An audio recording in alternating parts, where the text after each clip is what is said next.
Segment is. If I just drew a triangle and I was going to say, draw me the mid segment, draw me a mid segment.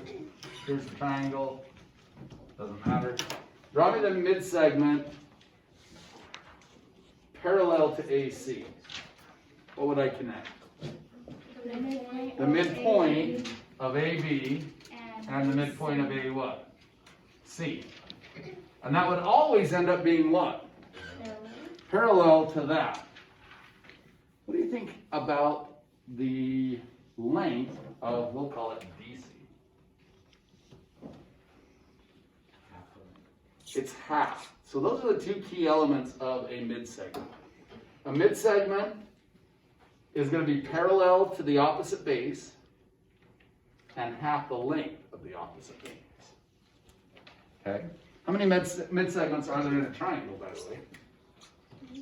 3. Like that was the midpoint. Call this E. Oh wait, I called that C and that C also, didn't I? Yeah. My bad. D, E, G. Let's call that G instead of C. Okay, so DG would be parallel to what? AC. AC. EG is parallel to? EG? This is it. AB. AB, yeah, sorry, I didn't do a very good B up there. DE is parallel to? BC. If I tell you that DE is 5, do you know BC? 10. 10. If I tell you AC is 12, do you know DG? 6. 6.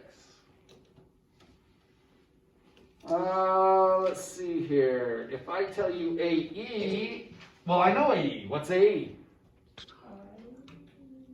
AE. 6. 6. Who said 6? How do you know It's half of 12. it? It's a midpoint. Half of 12.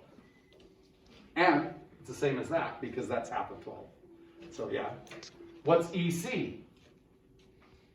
6. What's GC? 5. What is BG?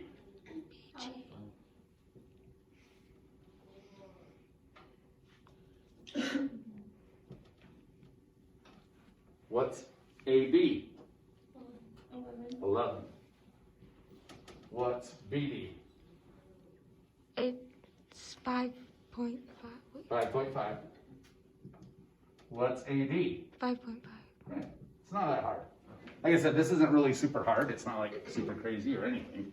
It's just you have to know those two things. A mid-segment is parallel to the other one, and it's going to be half the length of the side opposite, okay? And parallel to the side opposite. Okay, let's see here. Let's look at example 3. It's just kind of a cool example. Everybody knows what a truss is, right? How many people know what a truss is? Yeah.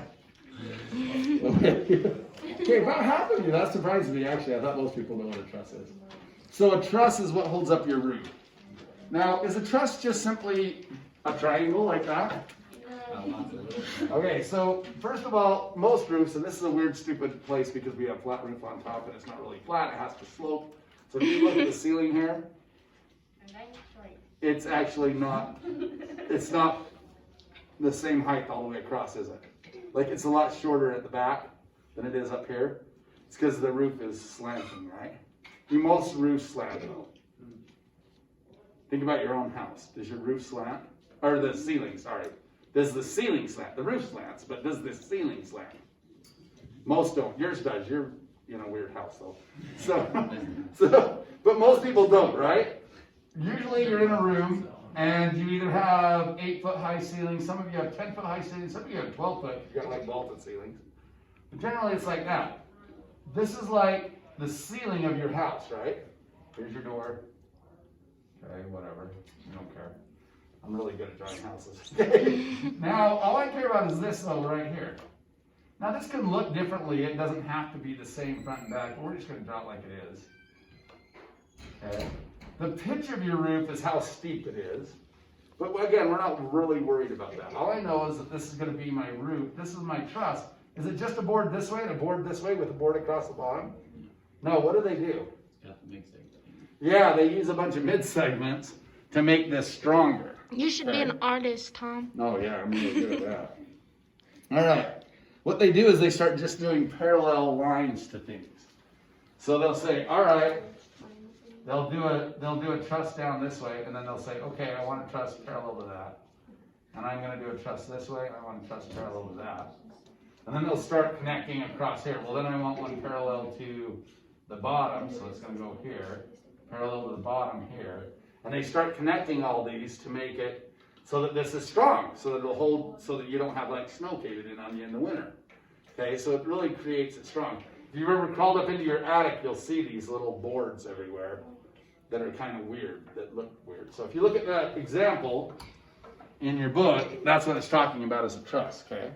So it says, triangles are used to form strengthened roof trusses. In the diagram, UV and VW are mid-segments of RST. Now you have to figure out where they're looking.